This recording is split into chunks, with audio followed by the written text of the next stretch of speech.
जो 12% की स्लैब है इसको हटाने की जो चर्चा है काफी लंबे समय से चल रही है।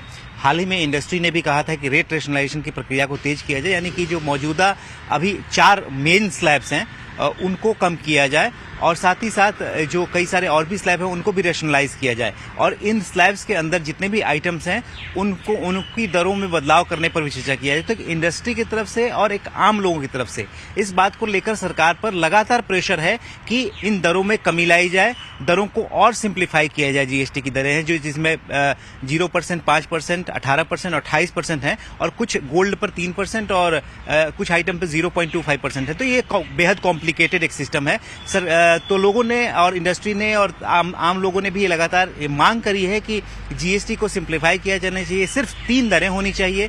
ऐसी हर तरफ से दबाव आ रहा था। सरकार भी इसको लेकर काफी गंभीर है और इसको लेकर जीएसटी की काउंसिल की जो जीओएम यानी ग्रुप ऑफ मिनिस्टर्स है उसमें लगातार चर्चा चल रही है। इस पर कंसेंसस बनाने पर कोशिश की जा रही है। लेकिन जो हमारे सोर्सेज हैं वो बता रहे हैं कि अभी भी कुछ ऐसे मेंबर्स हैं जीओएम के जिसमें मेनली कई राज्यों के वित्त मंत्री शामिल होते हैं, वो अभी भी इस रेट को इसमें कमी लाने पर सहमति नहीं दे पा रहे हैं, क्योंकि इसमें सबसे जो मेजर कंसर्न है वो है कि रेवेन्यू का, यानी कि इसमें जो रेवेन्यू कलेक्शन है जीएसटी का वो इम्पैक्ट हो सकता है। लेकिन एक तरह से कहें डिमांड काफी जबरदस्त है, इस वक्त माहौल बना हुआ है और सरकार भी चाहती है कि अगर फैसला हो जाता है तो जीएसटी के सिंप्लीफिकेशन में एक बड़ा कदम हो सकेगा। लिहाजा इस पर चर्चा चल रही है और जो आगामी जीएसटी काउंसिल की बैठक होने वाली है, शायद जो हमें पता चल रहा है कि मॉनसून सेशन से पहले यानी कि 20 जुलाई से पहले बैठक हो सकती है, उसमें इस मुद्दे पर चर्चा होगी। और वित्त मंत्री ने भी इस तरह से कई बार संकेत दे चुकी हैं कि रेट रेशनलाइजेशन जैसे मुद्दों को अगली जीएसटी काउंसिल की बैठक में डिस्कस किया जाएगा। तो बहुत संभव है कि इस मुद्दे पर चर्चा होगी।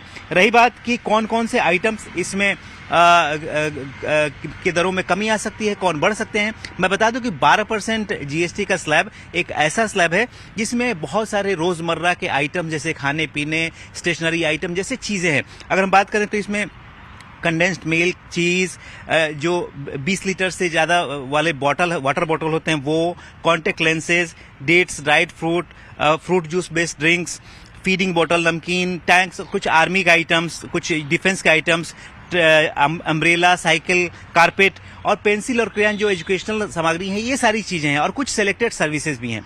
अब लेकिन सवाल यही है कि अगर इन आइटम्स को 12% की जब स्लैब हट जाएगी तो आखिरकार ये कौन सी दरों में जाएंगे। तो इसमें कई सारे जो ग्रुप ऑफ मिनिस्टर्स थे, जो राज्य, उन्होंने बहुत पुरजोर वकालत की थी कि जो रोजमर्रा के आइटम में मास कंजम्पशन की चीजें हैं उसको हटाकर 12% से 5% किया। जी, ओके, चलिए, ये पॉइंट टेकन, बहुत बहुत शुक्रिया।